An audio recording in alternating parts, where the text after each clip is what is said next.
Chỉ ní phương vì buồn bịch mọi trái nói được mai dưỡng này dùng hai ta này chỉ ní cái này ở trong một tha cứ chia Emerald Brilliant Cut mọi này để sát đây trồng rong chuyển chiến miền này tha cứ tập bồn bỏ vía miền riêng chỉ chặt tục cầu cày hỏi bữa sáng nay chỉ kia sầm lăng mơ từ con thứ 4 cho rồi này bỏ vía miền riêng chỉ chặt cầu cày chọn được nhẹ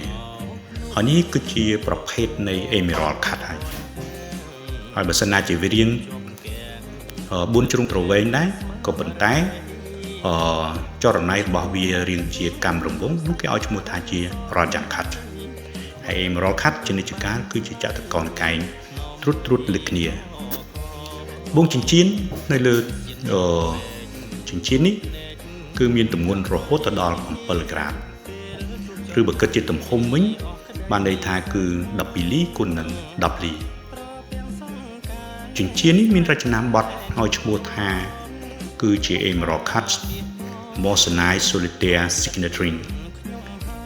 ឬគេឲ្យឈ្មោះមួយទៀតថាជា Statement Ring ហេតុផលដោយសារតែចិញ្ចៀននេះវាជាបានន័យថាជាចិញ្ចៀនត្រាមានន័យថាគឺហាក់បីដូចជា Signet Ring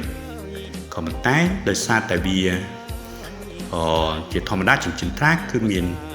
មិនមានត្បូងទេប៉ុន្តែដោយសារតែវាមានត្បូងមានទម្រង់ជាលក្ខណៈត្រាអញ្ចឹងគឺក៏គេឲ្យឈ្មោះថាជា Solitaire ដូច្នេះទើបមានឈ្មោះថាជា Solitaire Ring Solitaire Signet Ring Signet មានន័យថាគឺជាត្រាហើយ Solitaire មានន័យថាគឺជាត្បូងតែមួយធំតែម្ដងហើយឲ្យឈ្មោះថាជា Statement Ring គឺដោយសារតែវាហាក់ដូចចិញ្ចៀនមួយដែលជាលក្ខណៈប្រកាសដោយសារបើយើងពាក់វានៅលើដៃគឺត្បូងនេះមានទំហំធំ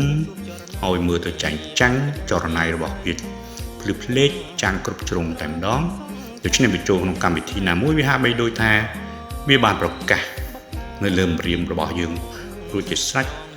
ដោយសារទំហំរបស់វានឹងឯងគឺធំវងពេជ្រ Moissanite ជានិច្ចកាលគឺវាជា Pass Diamond Test មានន័យថាបើយើង test វាដោយម៉ាស៊ីនឲ្យឈ្មោះថា Diamond Selector